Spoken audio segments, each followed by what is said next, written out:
민수기 35장. 이스라엘 백성이 여리고 맞은편 요단 강가에 있는 모압 평원에 진을 치고 있을 때 주께서 모세에게 말씀하셨다. 너는 이스라엘 백성에게 각 지파가 차지한 땅 가운데서 레위인들이 살아갈 성읍과 그에 딸린 목초지를 떼어주라고 일러라. 그러면 그들이 목초지에서 가축 떼를 기르면서 자신들의 성읍에서 살 수 있게 될 것이다. 너희가 레위인들에게 떼어줄 성읍에 함께 딸려갈 목초지는 성을 중심으로 성벽에서 사방으로 2000규빗에 이르는 땅이다.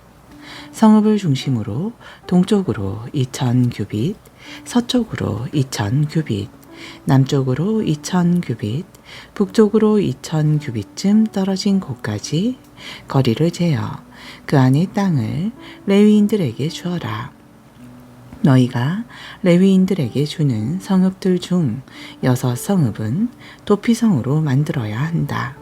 그곳은 사람을 죽인 자가 도피하는 곳이다. 레위인들에게는 이런 도피성 6곳 외에 42개의 성읍을 주어라. 그러므로 레위인들에게는 모두 48개의 성읍과 각 성읍에 딸려있는 목초지를 주어야 한다. 넓은 땅을 나누어 받은 지파들은 많이, 좁은 땅을 나누어 받은 지파들은 적게 레위인들에게 떼어주도록 하여라. 주께서 모세에게 말씀하셨다. 너는 이스라엘 백성에게 말해 주어라. 요단 강을 건너 가나안 땅에 들어가거든 성읍들 중 얼마를 도피성으로 지정하여라. 그래서 실수로 사람을 죽인 자로 하여금 그 성읍들로 도망을 쳐 몸을 피할 수 있게 하여라. 실수로 사람을 죽인 자가 회중 앞에서 재판을 받기 전까지는 그 성읍으로 도망쳐서 복수를 당하는 일이 없게 하여야 한다. 레위인들에게 줄 성읍들 가운데서 6성읍을 도피성으로 삼아라. 세 성읍은 요단강 동쪽에, 다른 세 성읍은 요단강 서쪽의 가나안 땅에 두도록 하여라. 6 도피성은 이스라엘 백성이든 이방인이든 또 너희들과 함께 어울려 사는 다른 나라 백성이든 실수로 사람을 죽인 자가 도피하는 곳이다. 쇠로 된 물건으로 사람을 쳐 죽이면 일부러 사람을 죽인 것이므로 그는 살인범이고 살인범은 반드시 죽임을 당해야 한다. 사람을 죽일 수 있을 만한 돌로 쳐 죽이면 그도 역시 일부러 사람을 죽인 것이므로 그는 살인범이고 살인범은 반드시 죽임을 당해야 한다. 사람을 죽일 수 있을 만한 나무 연장으로 사람을 쳐 죽이면 그도 역시 살인범이다. 살인범은 반드시 죽임을 당해야 마땅하다. 죽임을 당한 사람의 가장 가까운 혈육은 그 살인범을 죽일 수 있다. 그 피부치는 살인범을 만나거든 죽여라. 어떤 사람이 누군가를 미워하여 일부러 밀어 넘어뜨렸거나 고의적으로 무엇인가를 던져서 죽였다면, 혹은 원한을 품고 주먹을 휘둘러 죽였다면 그 사람도 역시 죽임을 당해야 마땅하다. 그는 살인범이기 때문이다. 죽은 사람의 가장 가까운 혈육은 그를 만나면 언제 어디서나 죽일 수 있다. 그러나 아무런 미움 없이 실수로 사람을 밀어뜨렸다거나 실수로 연장을 잘못 던져 사람이 죽게 되었다면, 또는 미처 사람을 보지 못하고 돌을 떨어뜨려 사람이 죽게 되었다면 그는 중호심이 있어서도 아니고 또 해칠 의사가 있었던 것이 아니므로 회중은 가해자와 피해 복수를 할 자격이 있는 사람을 중재하여 판결을 내려주어야 한다. 회중은 죽은 사람이 가장 가까운 혈육이 가해자를 죽이지 못하도록 그가 도망쳤던 도피성으로 돌려보내야 한다. 그리고 그 사람은 당시의 대제사장이 죽을 때까지 그곳에서 살아야 한다. 하지만 대제사장이 죽기 이전에 살인자가 도피성 밖으로 나갈 경우 피해자의 혈육이 그를 만나 죽였다면 인 사람에게는 살인죄가 적용되지 않는다. 사람을 죽인 사람은 당시의 대제사장이 죽고 난 이후에야 도피성에서 나와서 자신이 살던 곳으로 돌아갈 수 있다. 이 규정은 너희가 거주하는 모든 곳에서 대대로 반드시 지켜야 할 규정이다. 사람을 죽인 자는 증인들이 있는 경우에만 살인자로서 판결이 확정되어 죽임을 당하게 된다. 증인이 한 사람밖에 없을 경우에는 살인범으로 확정 판결을 내릴 수 없다. 살인범으로 판결을 받은 사람은 반드시 죽여야 한다. 몸값을 받고 그를 살려주어서도 안 된다. 도피성으로 몸을 피한 사람을 당시의 대제사장이 죽기 이전에 몸값을 받고 고향 집으로 돌려보내서는 안 된다. 너희는 너희가 살고 있는 땅을 더럽히지 말아라. 피를 흘리는 것은 땅을 더럽히는 것이다. 피를 흘려 땅을 더럽히면 피를 흘리게 한 살인자의 피가 아니고서는 더럽혀진 땅을 깨끗하게 할 수 없다. 너희가 살고 있는 땅은 곧 내가 살고 있는 땅이니 너희는 더럽히지 말아라. 나 주는 너희 이스라엘 백성과 함께 살고 있다. 36장 요셉의 후손 중 므낫세의 손자이며 마길의 아들인 길르앗 가문의 각 집안 지도자들이 모세와 이스라엘 백성의 지도자들인 각 가문의 우두머리들을 찾아와서 이렇게 말했다. 주께서 어르신께 제비를 뽑아 우리 이스라엘 백성이 차지할 땅을 나누어 주라고 명하셨을 때 주께서는 우리 형제 슬로바스의 몫으로 돌아갈 땅을 그의 딸들에게 넘겨주라고 하신 줄 압니다. 그런데 슬로보앗의 딸들이 다른 지파의 사람에게 시집을 가면 그들이 물려받은 땅은 다른 지파의 몫으로 돌아가게 됩니다. 그리 되면 우리 지파의 몫으로 돌아왔던 땅이 줄어들게 됩니다. 모든 유산이 본래의 주인에게 다시 돌아가는 희년이 되면 슬로보앗의 딸들이 소유하던 땅도 시집간 그 지파에 딸려가게 되어 우리 지파의 땅이 그만큼 줄어드는 셈입니다. 그러자 모세는 주의 명령을 따라 이렇게 지시했다. 요셉의 후손인 므낫세 지파 사람들이 하는 말이 옳다. 슬로보앗의 딸들에 대해서 주께서 이렇게 말씀하셨다. 슬로보앗의 딸들은 자기 지파 사람들 안에서만 마음에 드는 남자를 골라 결혼을 해야 한다. 그러면 유산으로 받은 땅이 이 지파에서 저 지파로 옮겨가는 일이 없을 것이다. 이스라엘 백성은 누구든지 유산으로 받은 땅을 대대로 간직해야 한다. 이스라엘 백성 가운데서 자기 지파에게 돌아온 땅을 물려받은 여자는 반드시 자기 지파 사람에게만 시집을 가야 한다. 그래야 모든 이스라엘 백성이 자기 조상들의 유산을 온전히 보존할 수 있을 것이다. 이렇게 하여 지파의 유산이 한 지파에서 다른 지파로 옮겨가는 일이 없도록 하여라. 각 지파는 자신들이 물려받은 땅을 반드시 지켜야 한다. 슬로보앗의 딸들은 주께서 모세에게 명하신 대로 했다. 슬로보앗의 딸들인 말라, 디르사, 호글라, 밀가, 노아는 모두 아버지 쪽의 사촌들에게 시집을 갔다. 그녀들 모두가 요셉의 아들인 므낫세의 후손에게 시집을 갔기 때문에 그들이 물려받은 유산은 계속해서 므낫세 지파의 땅으로 유지될 수 있었다. 이상은 여리고 맞은편 요단 강가에 있는 모압 평원에서 주께서 모세를 통하여 이스라엘 백성들에게 내리신 명령과 규정이다. 아멘. 신명기 1장. 이 책은 모세가 요단강 동쪽의 광야에서 이스라엘 백성에게 선포한 것을 기록한 말씀이다.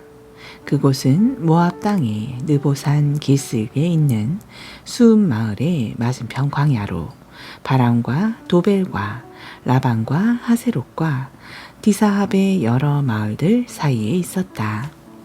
호렙 산에서 세일산을 지나 가데스 바니아까지는 10하루가 걸리는 길이다.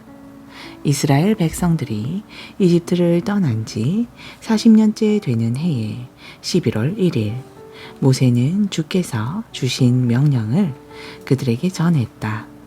이때는 모세가 헤스본을 통치하던 아모리 족속의 왕 시온과 아스다롯과 에드레이를 통치하던 바산 왕 옥을 물리친 후였다. 모세는 요단강 동쪽의 모압 땅에서 이스라엘 백성들에게 율법을 가르치기 시작했다. 우리 주 하나님께서는 호렙 산에서 우리에게 말씀하셨습니다. 너희가 이 산에 머문 지가 오래되었으니 이제는 이곳을 떠나 아모리 족속이 사는 산지로 들어가라. 기의 이웃 족속들이 사는 초원과 산지, 저지대, 남쪽의 메마른 지대, 해변까지 나아가라. 또 가나안 사람들이 사는 땅과 레바논까지, 멀리 북쪽으로는 큰 강 유프라테스까지 진출하여라. 이 모든 땅을 내가 너희에게 주었다. 너희는 가서 그 땅을 차지하여라. 나는 너희 조상 아브라함과 이삭과 야곱에게 그들과 그들의 후손들에게 그 땅을 영원히 주겠다고 약속했었다. 그때 나는 여러분에게 말했습니다. 나는 이제 더 이상 여러분을 이끌어 나갈 짐을 혼자서는 감당할 수가 없습니다. 여러분의 하나님께서 여러분을 번성하게 하셔서 여러분은 오늘날 하늘의 별처럼 많아졌습니다. 물론 나는 여러분의 조상들을 보호해 주신 하나님께서 약속하신 대로 여러분에게 복을 내려 주셔서 여러분의 수가 지금보다 1000배나 더 많아지기를 바랍니다. 그러나 나 혼자서는 이제 더 이상 여러분의 불평과 요구를 다 감당할 수가 없습니다. 여러분의 온갖 분쟁을 혼자서 판결할 수도 없습니다. 그러니 여러분은 각 지파에서 경험과 지혜가 많은 분별력 있는 분들을 뽑으십시오.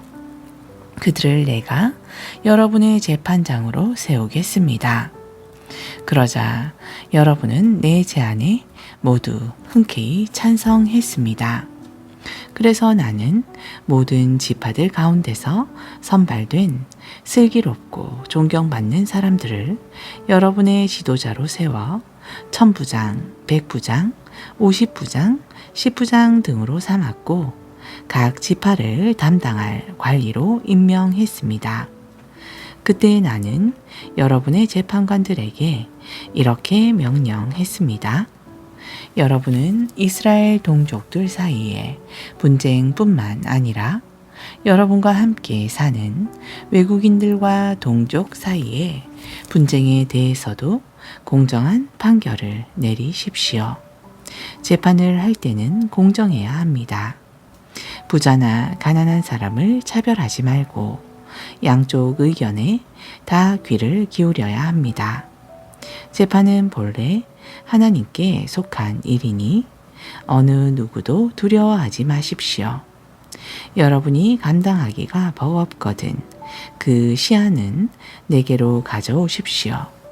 내가 듣고 판결을 내리겠습니다. 당시에 나는 여러분이 해야 할 일들을 모두 여러분에게 말했습니다. 우리는 주의 명령에 따라 호렙산을 떠나 아모리 족속의 산지로 향했습니다. 그리로 가는 도중 여러분이 겪은 바와 같이 우리는 매우 넓고 위험한 광야를 지나 가데스 바네아에 이르렀습니다. 거기서 내가 여러분에게 말했습니다. 여러분은 이제 하나님께서 우리에게 주신 아모리 족속의 산지에 이르렀습니다. 보십시오. 주께서는 여러분에게 그 땅을 넘겨주셨습니다. 우리 조상들의 하나님께서 저 땅을 여러분에게 주시겠다고 약속하셨으니 여러분은 올라가서 저 땅을 차지하십시오. 두려워하지 마십시오. 용기를 잃지 마십시오. 그러나 여러분은 내게 몰려와 말했습니다. 먼저 몇몇 사람을 보내어 그 땅을 정탐하게 하십시오. 그들로 하여금 우리가 올라갈 길과 우리가 쳐들어갈 성읍들에 대해 형편을 살펴보고 오게 하십시오. 내가 생각하기에도 그 제안은 옳았습니다. 그래서 나는 각 지파에서 한 사람씩 모두 12명을 뽑았습니다.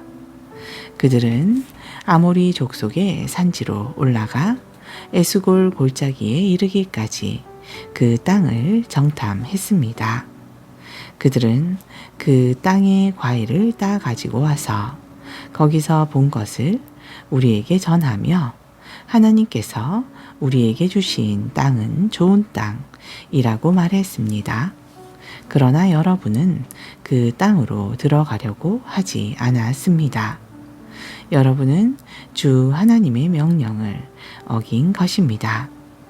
여러분은 천막 안에서 나오지도 않고 불평을 늘어놓았습니다. 주께서 우리를 미워하신다. 이집트에서 우리를 끌어내어 아모리 족속의 손에 넘겨주어 파멸시키려고 하신다. 우리가 어디로 간단 말인가? 그곳을 정탐한 우리 형제들은 그곳의 백성이 모두 우리보다 키도 크고 힘도 세다고 했다. 성읍들도 크고 성벽은 하늘에 닿을 정도로 높다고 했다.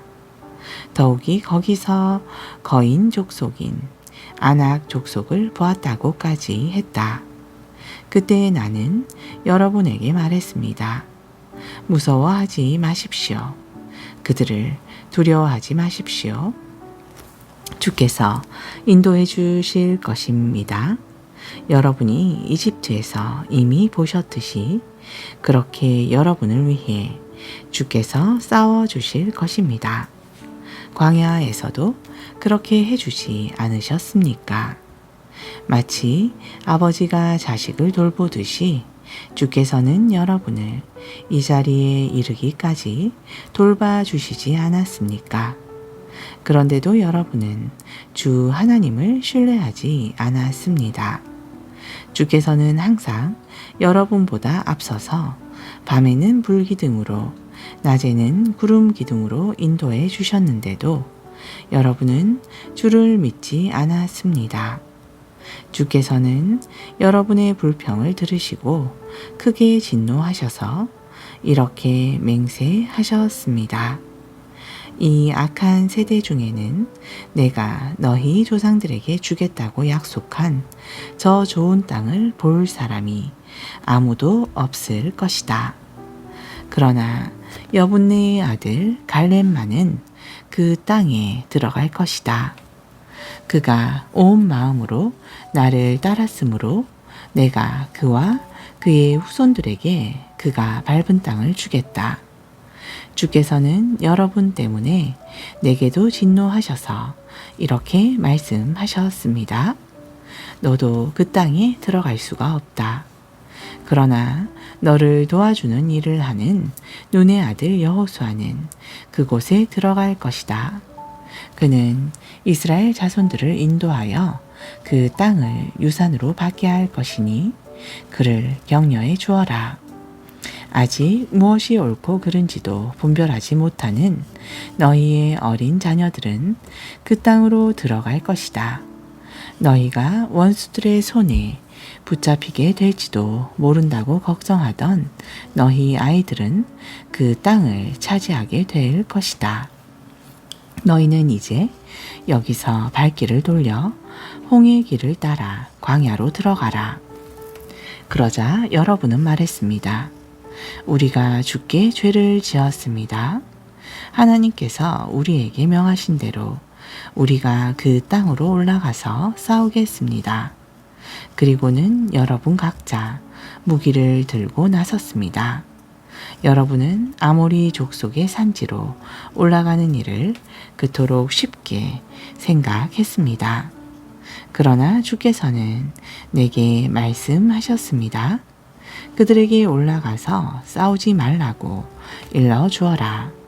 내가 그들과 함께 가지 않을 것이므로 그들은 패하고 말 것이라고 전하여라. 내가 이 말씀을 여러분에게 전했으나 여러분은 듣지 않았습니다. 여러분은 주의 명령을 거역하고 무기의 힘만 믿고 아모리 족속의 산지로 올라갔습니다. 그러자 그곳에 살던 아모리 족속이 벌떼처럼 여러분에게 달려나와 세일 산지에서부터 브엘세바 근처의 호르마까지 추격하면서 여러분을 쳐 죽였습니다. 여러분이 패하고 돌아와서 주 앞에 울부짖었으나 주께서는 여러분의 소리에 귀를 기울이지 않으시고 여러분의 호소를 거들떠 보지도 않으셨습니다. 그래서 여러분은 가데스에서 많은 날들을 머물러 있게 된 것입니다. 아멘. 약전서 마가복음 8장 11절. 바리새파 사람들이 와서 예수께 시비를 걸기 시작했다. 그들은 또다시 예수를 시험하려고 하늘로부터 임하는 표적을 보여달라고 요구했다. 예수께서 마음속으로 깊이 탄식하며 말씀하셨다. 어찌하여 이 세대가 기적을 요구하는 것이요? 내가 진정으로 말하겠소. 어떠한 기적도 이 세대에게는 보여주지 않을 것이요. 그리고 예수께서 그들을 떠나 배를 타시고 갈릴리 호수 건너편으로 가셨다. 제자들이 먹을 것을 챙겨오는 것을 잊는 바람에 배 안에 먹을 것이라고는 빵 한 덩이 밖에 없었다. 예수께서 제자들에게 경고하셨다. 너희는 바리새파 사람들과 헤롯의 누룩을 조심하여라. 그러자 제자들은 서로 수군거리며 말했다. 우리가 먹을 것을 챙겨오지 않아서 선생님이 저런 말씀을 하시는가 보다. 예수께서 그런 사정을 아시고 제자들에게 말씀하셨다. 너희가 어찌하여 먹을 것이 없는 것을 두고 그렇게 수군거리느냐? 아직도 깨닫지 못하느냐? 너희 마음이 왜 그렇게 무뎌졌느냐? 눈이 있어도 보지 못하고 귀가 있어도 듣지 못하느냐? 너희가 벌써 다 잊었느냐? 내가 빵 5덩이로 5,000명을 먹였을 때 다 먹은 후에 너희가 주워 모은 빵 부스러기가 몇 광줄이나 되었더냐? 제자들이 대답했다. 12광줄이었습니다. 그러자 예수께서 다시 물으셨다. 또 내가 빵 7덩이로 4,000명을 먹었을 때는 얼마나 남았더냐? 제자들이 대답했다. 7광줄이었습니다. 예수께서 제자들에게 말씀하셨다. 그런데도 너희가 아직도 깨닫지 못한단 말이냐? 예수 일행이 베세다 마을에 이르렀을 때 몇몇 사람들이 맹인을 데리고 와서 예수께 만져달라고 간청했다. 예수께서 그 맹인의 손을 붙잡고 마을 밖으로 나가 그의 두 눈에 침을 바르고 손을 얹으셨다. 그러고는 물으셨다. 무엇이 보이오? 그 맹인이 고개를 들고 대답했다. 예, 사람들이 보입니다. 그런데 마치 나무들이 걸어 다니는 것 같습니다. 예수께서 다시 한번 그 맹인의 눈에 손을 대시자 그의 시력이 완전히 회복되어 모든 것을 밝히 볼 수 있게 되었다. 예수께서 그 사람을 집으로 돌려보내시며 당부하셨다. 마을 사람들 누구에게도 이런 일을 말하지 마시오. 예수께서 제자들과 함께 가이사라 빌립보 지방의 여러 마을을 다니셨다. 하루는 길을 가던 중에 예수께서 제자들에게 물으셨다. 사람들이 나를 누구라고 하느냐? 제자들이 대답하였다. 어떤 사람들은 세례 요한이라 하고 어떤 사람들은 엘리야라고 합니다. 그리고 예언자 중에 한 사람이라고 말하는 사람들도 있습니다. 예수께서 제자들에게 다시 물으셨다. 그러면 너희는 나를 누구라고 생각하느냐? 이때 베드로가 대답했다. 주님은 그리스도이십니다. 그러자 예수께서는 제자들에게 자신에 관해서 누구에게도 말하지 말라고 엄히 당부하셨다. 그런 다음 예수께서는 자신이 많은 고난을 받고 또 유대인 지도자들과 대제사장들과 율법 교사들에게 배척을 받아 그들의 손에 죽었다가 사흘 만에 다시 살아날 것이라는 것을 제자들에게 가르치기 시작하셨다. 예수께서 드러내놓고 이처럼 말씀하시자 베드로가 예수를 붙들고 강하게 말리며 말했다. 주님께서 그런 일을 당하시다니요. 절대 있을 수 없는 일입니다. 그러자 예수께서 돌아서서 제자들을 보신 다음 베드로를 강하게 꾸짖으셨다. 사탄아, 내 뒤로 물러가거라. 너는 하나님의 일은 생각하지 않고 사람의 일만 생각하는구나. 그러고 나서 예수께서는 제자들과 무리를 불러놓고 이렇게 말씀하셨다. 누구든지 나를 따르고자 한다면 자신을 부인하고 자기 십자가를 지고 나를 따라야 합니다. 자기 목숨을 구하려는 사람은 그 목숨을 잃을 것이고 나와 목숨을 위해서 자기 목숨을 버리는 사람은 그 목숨을 구할 것입니다. 생각해 보십시오. 온 세상을 다 얻는다고 해도 자기 생명을 잃어버린다면 무슨 유익이 있겠습니까? 그 무엇을 죽어서 자기 생명과 맞바꿀 수 있겠습니까? 음란하고 죄 많은 이 세대에서 누구든지 나와 내 말을 부끄럽게 여기면 인자도 아버지의 영광에 둘러싸여 거룩한 천사들을 거느리고 이 땅에 임할 때 그를 부끄럽게 여길 것입니다. 9장 예수께서 또 말씀하셨다. 내가 분명히 여러분에게 말합니다. 여기 서 있는 사람들 중에는 죽기 전에 하나님의 나라가 큰 권능으로 임하는 것을 볼 자들도 있을 것입니다.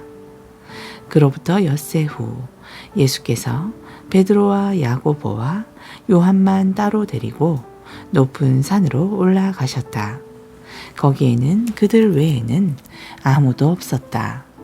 그런데 갑자기 제자들이 보는 앞에서 예수의 모습이 변하였다. 예수의 옷은 눈이 부실 정도로 하얗게 빛났는데 세상의 그 누구도 그보다 더 하얗게 만들 수 없을 만큼 새하얗게 빛났다. 그리고 제자들 앞에 홀연 엘리야와 모세가 나타나더니 예수와 말을 주고받았다. 그런 광경을 보고 베드로가 예수께 말했다. 선생님, 여기 있으니 정말로 좋습니다. 저희가 여기에 초막 세 채를 짓는 것이 어떻습니까? 한 채는 선생님을 위해서, 한 채는 모세를 위해서, 그리고 한 채는 엘리야를 위해서 짓고 싶습니다. 베드로는 정신이 하나도 없어서 자신이 무슨 말을 하고 있는지도 몰랐다. 다른 두 제자들도 큰 두려움에 사로잡혀 있었다. 그때 구름이 몰려와 그들을 덮더니 구름 속에서 소리가 들려왔다. 이는 내가 사랑하는 내 아들이다. 그러니 너희는 그의 말을 들어라. 제자들이 문득 주위를 둘러보니 모세와 엘리야는 온데간데 없고 오직 예수만이 자신들 곁에 서 계셨다. 일행이 산에서 내려올 때 예수께서 세 제자에게 당부하셨다. 인자가 죽었다가 다시 살아날 때까지는 지금 본 것을 아무에게도 말하지 말아라. 세 제자들은 이 일을 마음에 담아 두었다. 그러나 자기들끼리는 죽었다가 다시 살아난다는 예수님의 그 말이 무얼 뜻하는 것인지에 대해 서로 의견을 주고받았다. 그러다가 제자들이 예수께 물었다. 선생님, 율법 교사들은 어찌하여 엘리야가 먼저 와야 한다고 말합니까? 예수께서 말씀하셨다. 확실히 엘리야가 먼저 와서 모든 것을 회복시킨다. 그런데 성경에는 또 인자가 많은 고난을 당하며 멸시를 받을 것이라고 기록되어 있는데 그건 어찌된 일이냐? 그러므로 내가 너희에게 말한다. 엘리야는 이미 왔다. 그렇지만 그를 두고 성경에 기록된 대로 사람들은 그를 자기들 마음대로 함부로 대했다. 아멘.